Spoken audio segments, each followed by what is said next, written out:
That's them coming. Ooh, what kind of animals come like big time?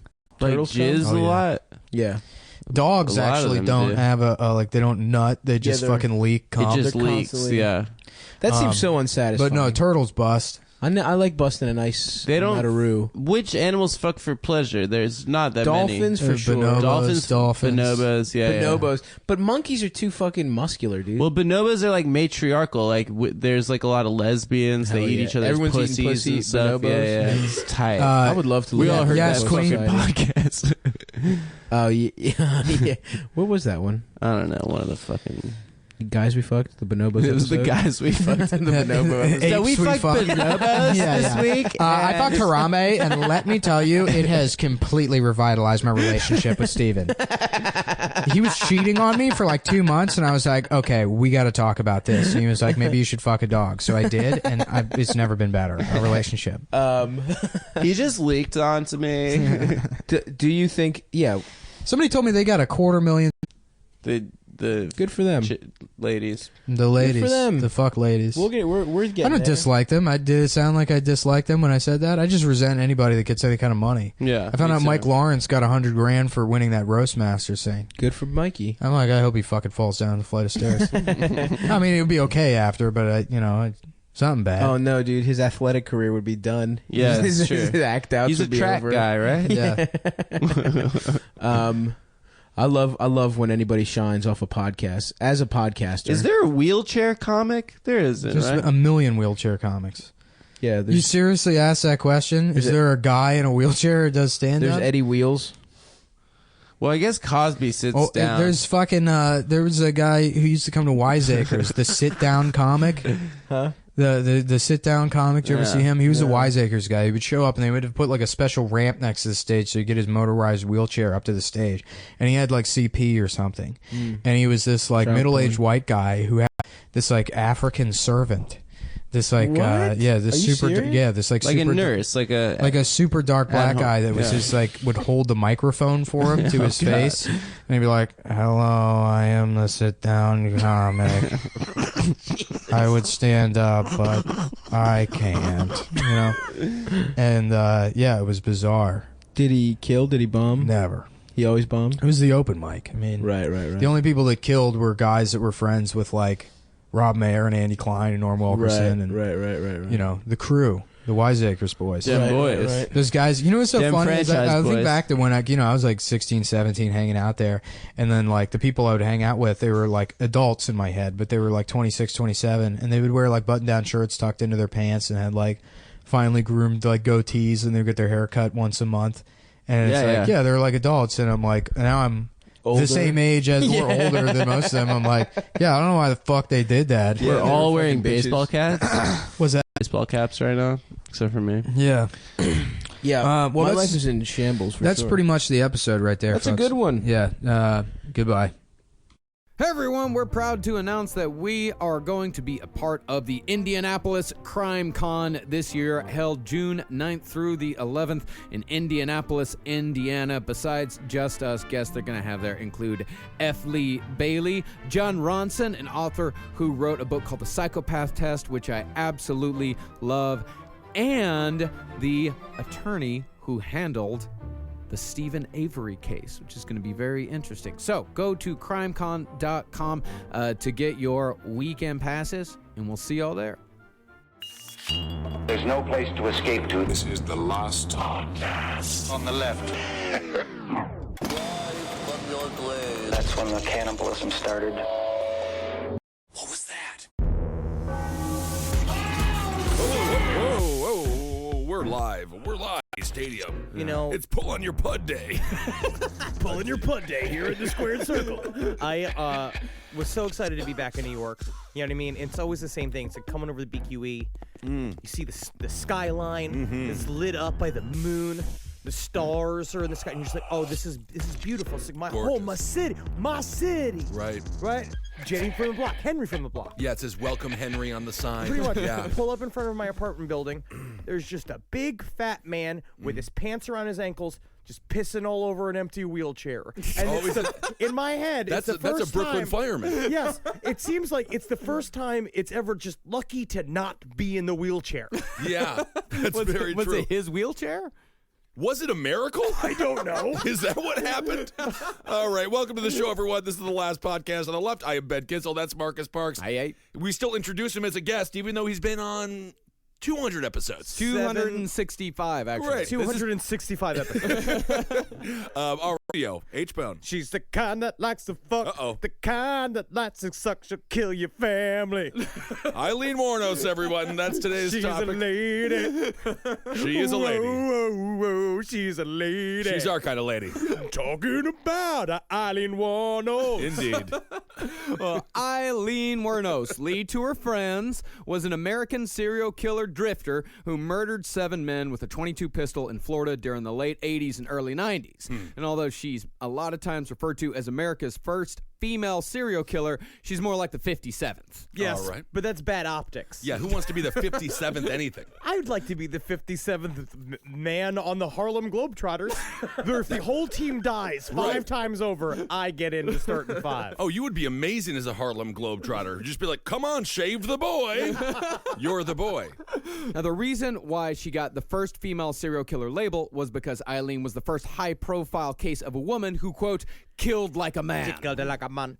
Still do that bit? Yeah. Like a man. You can do that. She didn't look like a man. No. Is that from Mad TV? Yes.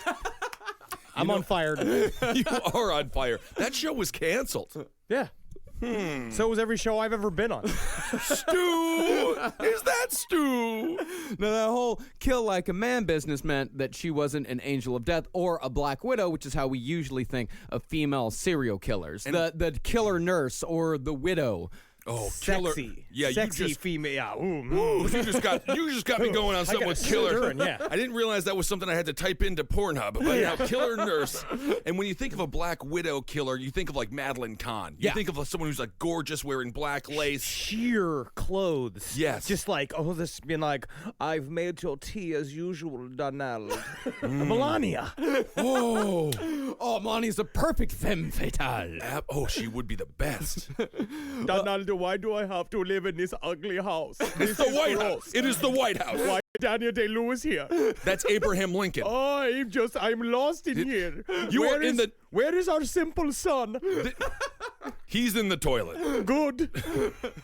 According to Peter Vronsky, author of Female Serial Killers, How and Why Women Become Monsters, part of this perception has to do with naming. Male serial killers get violent nicknames like the Hillside Strangler, the Milwaukee Cannibal, and Jack the Ripper. Women, on the other hand, get names like Fly Paper Lyda, Lady Rotten, and the Death Row Granny. Well, 2 of those names specifically have to do with being sticky. Right, and that is a terrible way to die, just being stuck to someone forever. Also, a very insulting thing to say to a woman, and never tell a woman she's being sticky.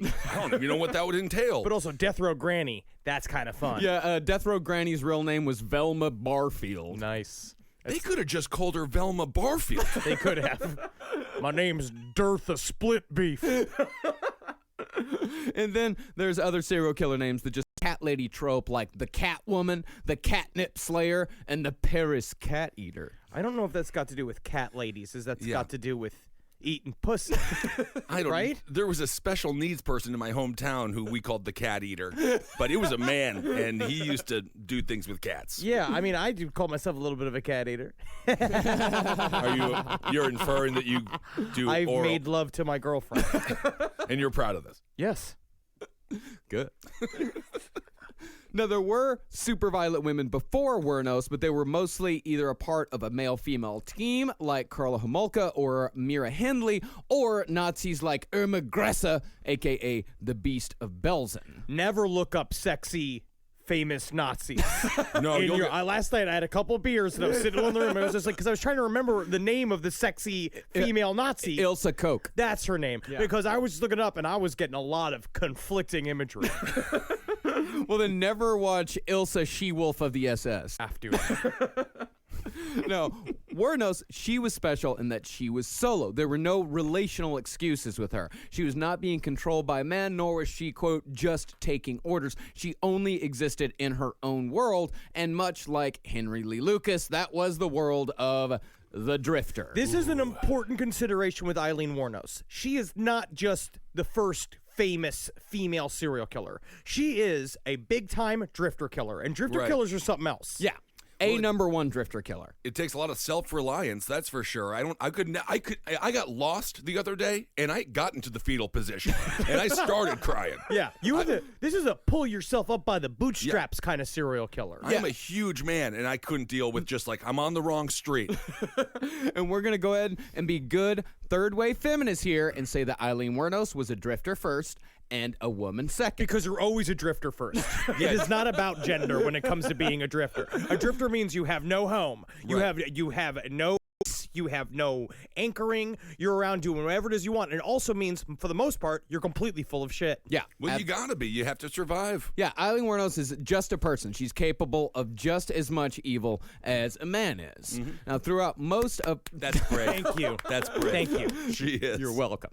Now, throughout most of her life, Eileen Wuornos robbed, beat, cheated, and eventually murdered her way across America, although her finest drifting work and all of her murdering was done in the drifter mecca of Florida. No, the perfect stew for drifter bullshit. It really is the drifter mecca. Yeah, I mean, there's Yeah. a reason why Henry Lee Lucas and Otis Toole said that the Hand of Death was based in the Everglades. Oh, so like you're in LA, that's technically beautiful California, but is it too nice to be a drifter? Yeah. You got to find a middle ground, which is Florida. What you need is highway systems with good walking sides to it. Right, yes. LA, it's all concrete freeways. Very difficult to actually walk the highway. Those are not thumbing roads. Yes, they're not thumbing roads. Florida highways are flat. Roll in from a swamp, literally covered in snakes, and go to the side of the road and be like, I'll kill ya. I mean, take a ride from ya. And they're like, you're always being funny, you drifters. And then in the 60s and the 70s, Florida's state motto was, drifters welcome. And like most drifters, and definitely like all drifter serial killers, Eileen Wuornos had a terrible, horrific childhood on par with that of Henry Lee Lucas and Otis Toole, her spiritual brethren. Now, while we can have sympathy for these people, as always, remember that they are murderers. There is no excuse for the willful taking of human life for your own profit, no matter what circumstances you may have grown up in. Unless it is to win a Best Comedy Podcast Award for the Webbies. Webby Awards. I will kill to win. Please go to twitter.com/LP on the left for a pinned tweet to vote for us for Best Comedy Podcast. Now, with this whole murdering thing, once you cross that line, you are done, and Eileen Wuornos crossed that line 7 times before she was caught. Even if you believe the first one was in self-defense, the 6 others afterwards that Eileen Wuornos used and threw away like a cigarette, not only because she was making money each time, but because she obviously liked it. I still view Eileen Wuornos as the last bastion of the Wild West villain. She really fashioned herself like a new proto Billy the Kid type that was just like robbing and murdering out on the road. She didn't have anywhere to be. She rolled around like a tumbleweed with breasts. Oh my goodness. Well, that's tough to tumble. But again, like all drifter killers, all of her stories are from her. We don't know. There's nobody to corroborate any evidence of what she's done, or she had no family. She had no real connections until later on during the murders. Yeah. So what we're going to find is it's, again, with drifters, they build their own folklore. They build their own idea and make a legend of themselves. They build their own mythos. Yeah. Mythos. I liked what you called her the other day, Henry. Yosemite Samantha. Yeah. That is kind of what she was. Yeah, and she was also a pretty hardcore narcissist, so it's always about her. Yes. I mean, the world revolves around Eileen Wuornos, and when she talks about her crimes, she talks about it just so flippantly, like not necessarily the murders, but when she talks about like robbery and assault, she calls it like the robbing biz, which is kind of fun. Yeah, and I guess in her mind it was a business. Yeah, it is a business. That's how she made her money. Yeah, that and giving the old tug and jump. I mean, that's where she made most of her money. And she just wasn't she did not have the family structure to go to Wall Street, which is also the robbing business, but we make those people presidents. Now, Eileen Carol Wuornos was born in a suburb of Detroit on Leap Day 1956 to Leo Pittman and Diane Wuornos, who were both teenagers at the time. Eileen was the youngest of 2, with her older brother Keith being born the year before in 1955 when Eileen's mother was just 15. Now, I have a question about a leap day birth. So now these only come around every 4 years. Yes. Yeah. So are you younger than everybody else? I think technically she was executed at the age of 12. That's inappropriate then. I think out of the key to eternal youth, never celebrate a birthday. Never celebrate a birthday. Birthdays are for the dying. Funerals are for the living. You're really getting it, Marcus. He's starting to understand. Now, remember that sociopaths are neither made nor born. It's more of a combination of the two. And Eileen definitely had both the upbringing and the genetics to make her a serial killer. Eileen's father was known to beat the grandmother who raised him whenever he pleased, and he would tie cats together by the tail and throw them over a clothesline to watch him fight it out. Hey, Lee, come over here. You want to watch old daddy make the family pets a bolo?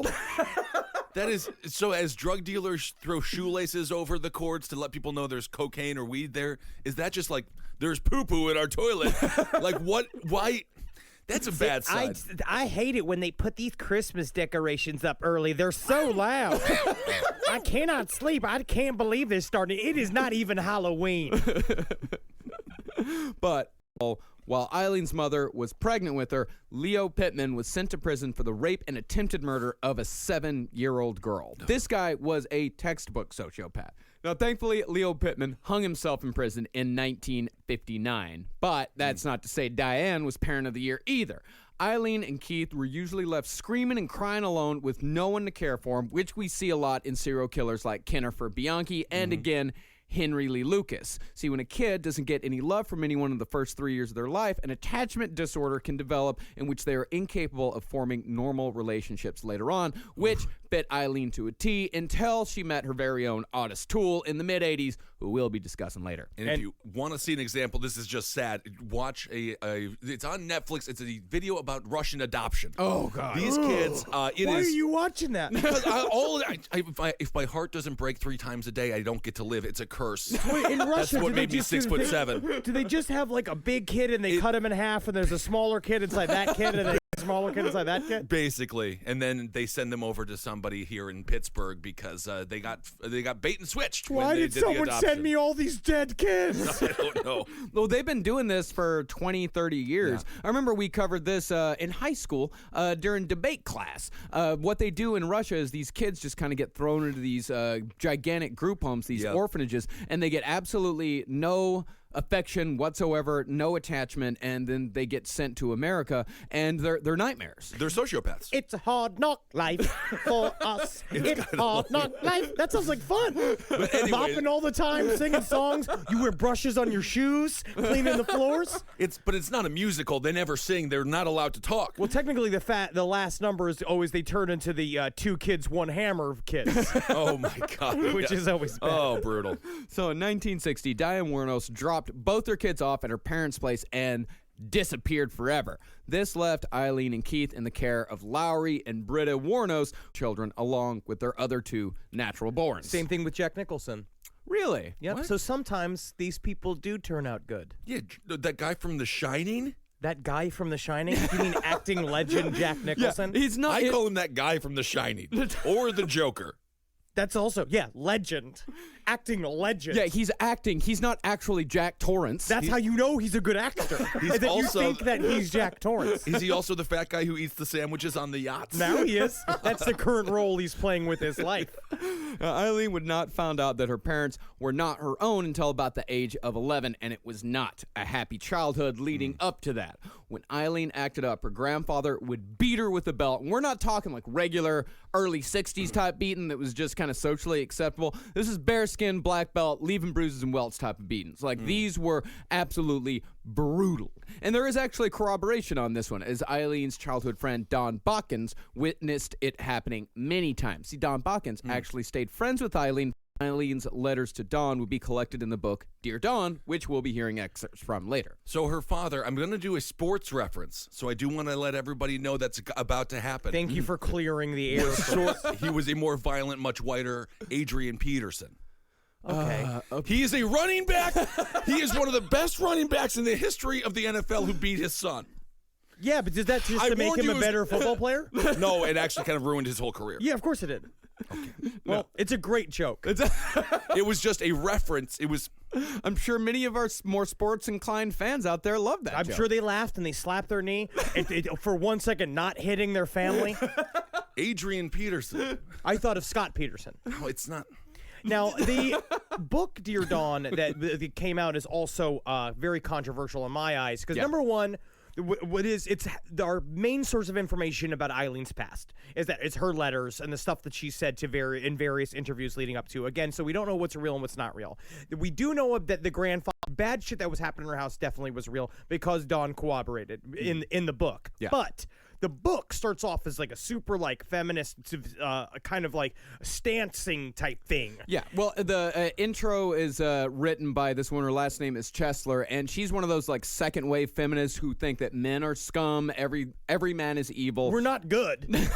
Well, nobody's Some good. are good. People suck in general. It's just how it is. Pope Francis, people like him. Fuck Pope Francis. I don't like him, but Francis could go fuck himself.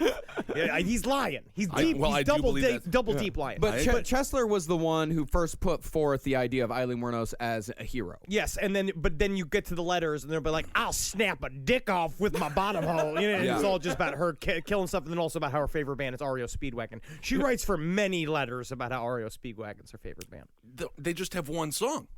Don't they? I mean, they've got a full canon of songs. No, I know they have more than one, but they have songs. one successful song, isn't it?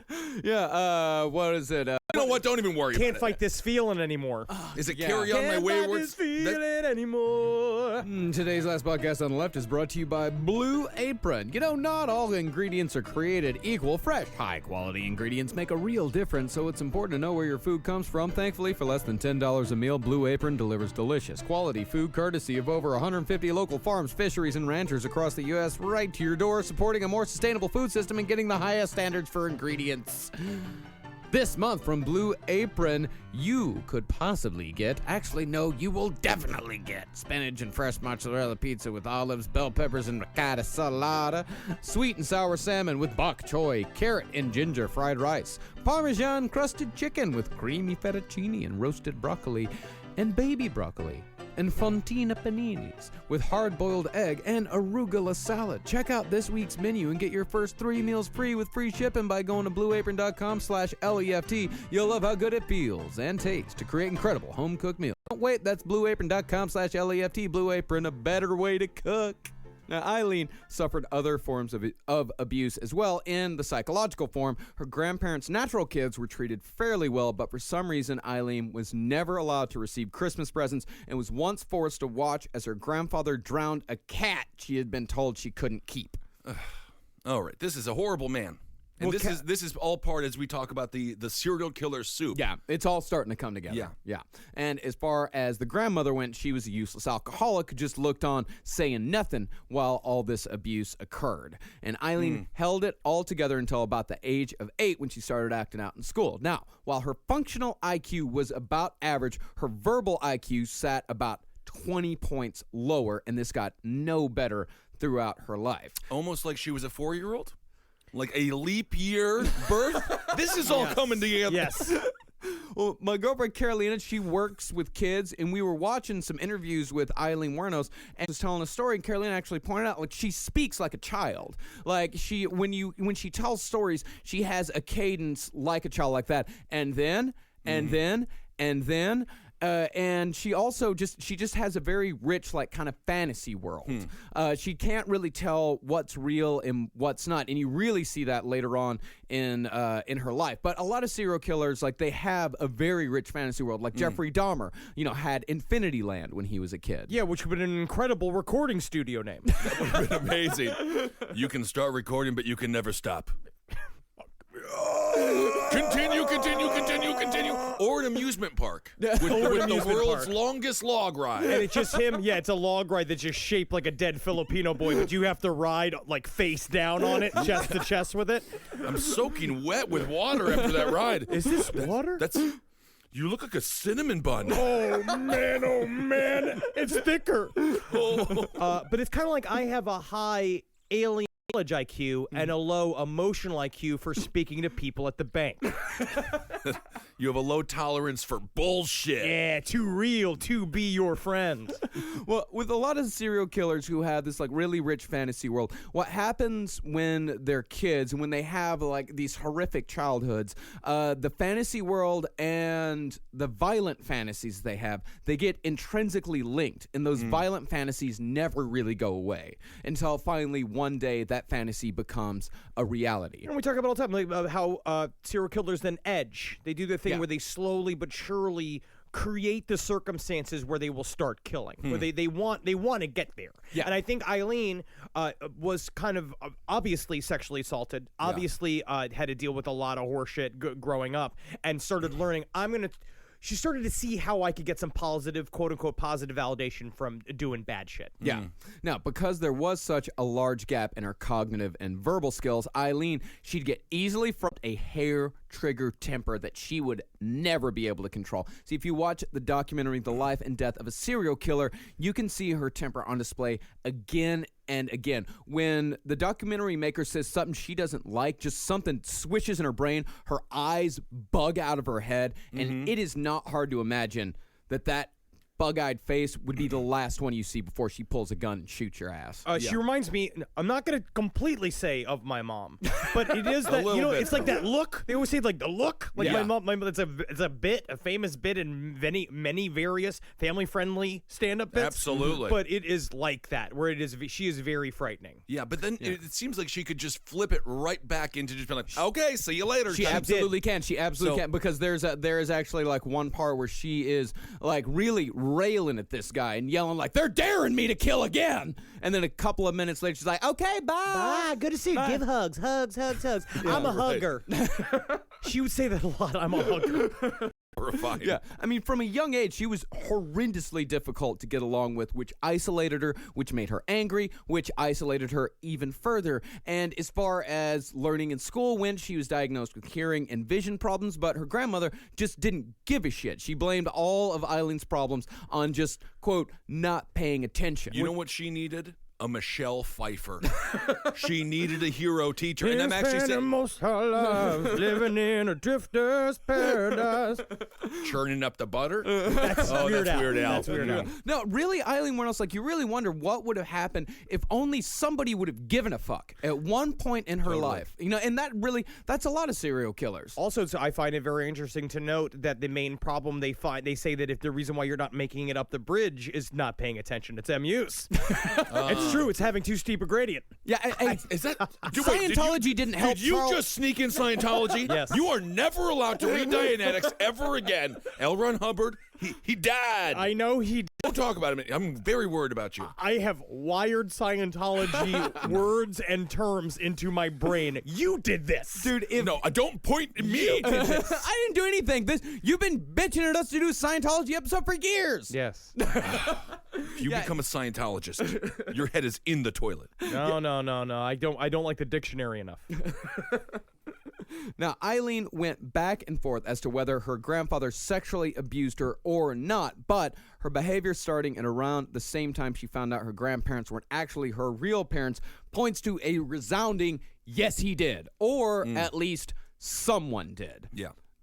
At around 11, Eileen started taking boys out into the woods to trade sexual favors for cigarettes, which earned her the horrific nickname Cigarette Pig. It's a great nickname if you're like in a frat in college.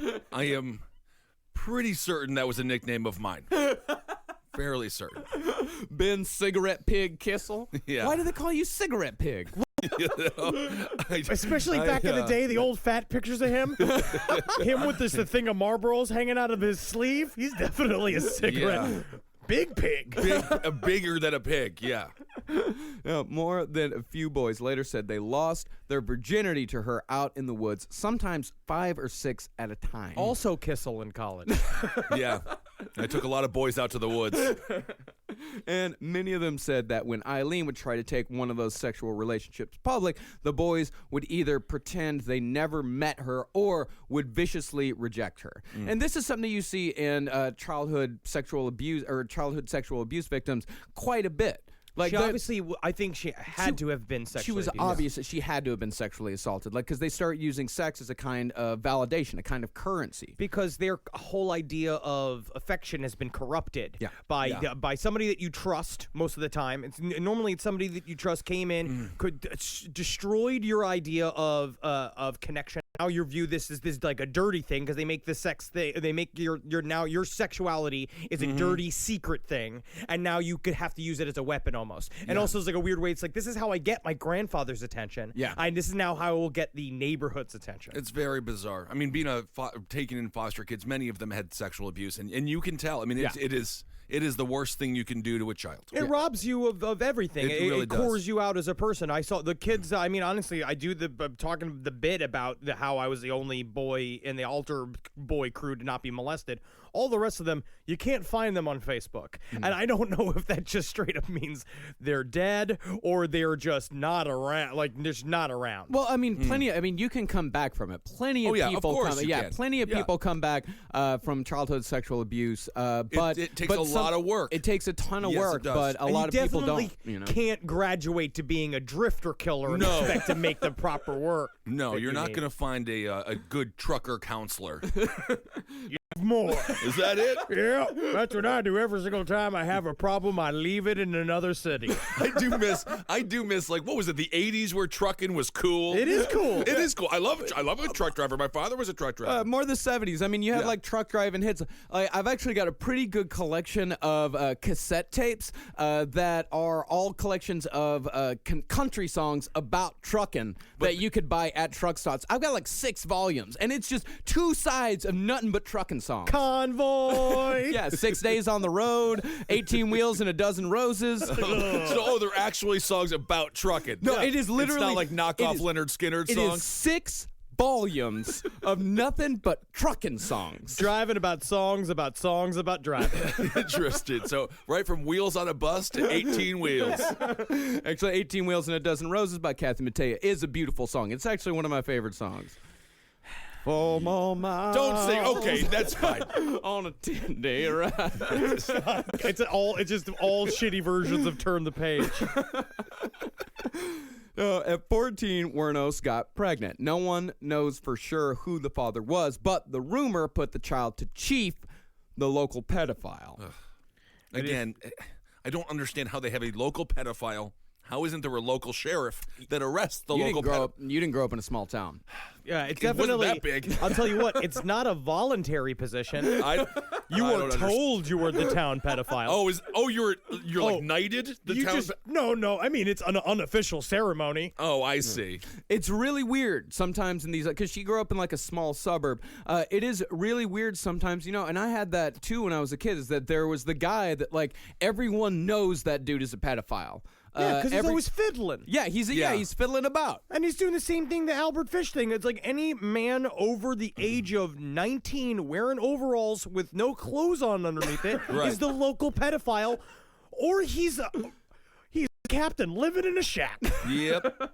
Now, according to other kids, this guy, Chief, the local pedophile, he used to peel the shells off chicken eggs just before the chicks were ready to hatch, just so he could watch them die. And he's the Treasury Secretary now. Treasury Secretary. Yeah, Treasury Secretary. Treasury Secretary. For the duration of the pregnancy, Eileen was sent to the Florence Crittenton Home for Unwed Mothers and gave birth to a boy she named Keith after her brother. And speaking of her brother, Eileen claimed that she had a